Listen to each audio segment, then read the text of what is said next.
Uber's CEO used a brilliant 5-word phrase to reply to an ex-employee's insult. It's a lesson in emotional intelligence. Confronted with criticism from one of the employees he replaced, Uber CEO Dara Khosrowshahi provides a perfect case study in how to reply with emotional intelligence. Now, you know me, I always have a bit of a different take, right? I'll read this and then you'll, get my opinion on this dude here. So Dara Khosrowshahi doesn't have time for your hot takes. Since taking over as Uber's CEO 6 years ago, Khosrowshahi has taken a beating from critics, including me. Most acknowledge that Khosrowshahi has had a difficult task turning around a toxic culture, but they also claim he hasn't done enough to leverage the company's potential since then. It is my opinion that this guy has created an even larger toxic culture than he inherited. Take Uber's former chief business officer, Emil Michael, on a podcast earlier this year. Michael admitted that he and former Uber CEO Travis Kalanick left Khosrowshahi with challenges. That is true. Khosrowshahi worked out those challenges, said Michael, because he was a better diplomat and someone who the press simply liked a lot more than him and Kalanick. But likability and effectiveness, said Michael, are separate things. Ideally, you want to be both. Michael said Khosrowshahi clearly ranks high in the likability score. I beg to differ. But from an effectiveness standpoint, if you're measuring by stock price, that's been a D or a D minus. Michael also goes on to criticize Uber for getting whooped by DoorDash in the US food delivery business. The reason? Tony Zhu, DoorDash's CEO, is an entrepreneur, Michael said, not sort of, a caretaker, diplomat type CEO. When confronted with Michael's comments in recent interview with Wired, Khosrowshahi had a perfect response. These are sound bites, said Khosrowshahi. I don't label people, really. If you're a founder, you have your strengths and weaknesses. If you are a professional CEO, you have your strengths and weaknesses.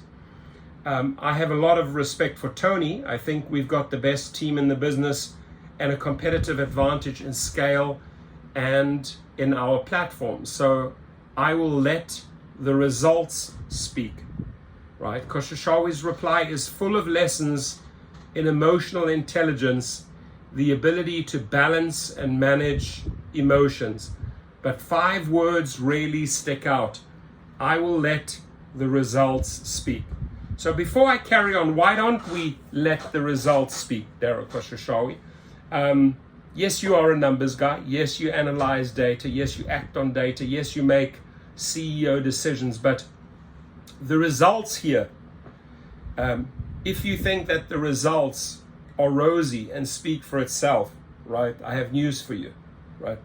If you want to start looking into the results and the feedback that drivers, right, have to offer, how they think about you, how they perceive you, how they see you out there in your role as a CEO, you're getting about a 2% out of 100% score.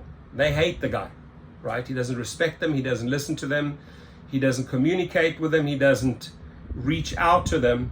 So there, let's let the results speak, right? Because as Dara said, there are 5.6 million earners, the people that are really earning the money, bringing in the money, right? Why don't we let the results, the words of these drivers and food delivery drivers speak, right? Because then you don't look good. You don't look healthy at all. Just a few hours after Khosrowshahi's reply was published, the world found out via a quarterly earnings call what Khosrowshahi already knew. Uber had become profitable. Yes, for the first time since the company began reporting earnings, Uber reported a quarterly profit to the tune of 326 million in operating income for the second quarter. And Khosrowshahi says the company plans to be profitable every quarter moving forward. Notice, it's all about the money, right? Not about the people, it's about the money. Let's analyze why Khosrowshahi's response is so valuable and see what business owners can learn from it. If you enjoy this article, check out the other one. I'll leave the link. How to reply with emotional intelligence, focus on results. As a business owner, it's easy to get distracted by noise from critics. Sometimes that noise takes the form of a thoughtless comment. Other times it may be a soundbite that's been taken out of context. And yes, sometimes it's a direct attack on your performance or even your character. It's easy to take comments like this personally, but doing so is self-defeating. When you sit and fume, or even worse, expend extra energy responding to those comments, you lose time and distract yourself from your primary goals. That's why this response is so great. Just 5 words. Khosrowshahi doesn't take the comments personally, avoids getting baited into a meaningless fight, shifts focus to what really matters. In doing so, Khosrowshahi provides a real-life case study in emotional intelligence. Now, at least this channel, I truly challenge his emotional intelligence, right? I don't think the guy has much emotional intelligence at all. Quite the opposite, right? I think he's unemotional. He's not attached to the people that make him the money. They can be replaced. They can be thrown out. They can be, we can get new ones within 5 minutes. So emotional intelligence, again, it's the editor's, the writer's choice of words here. Good for him if he thinks that this guy has a high emotional intelligence. I sadly beg to differ. Quite the opposite. So the next time someone criticizes you or relays criticism from someone else, resist the urge to take offense. Instead, stay focused on what's important. Maybe that's why he doesn't, come out swinging, and maybe he doesn't take the bait. Maybe he doesn't respond or ask for an interview like David Risher did, right? So yeah, let's let the results speak for themselves. I think let's ask the 5.6 million earners or drivers, as he called them, or gig workers, please speak up, right? What do you think? What do you think? How does this guy fare in the real world, right? I mean, he's wandering around there spending over $1 million on security. He's obviously not a light guy, but yet they sort of make him out to be this glorified CEO. I beg to differ, ladies and gentlemen, and I'm really excited to hear your feedback. Thank you.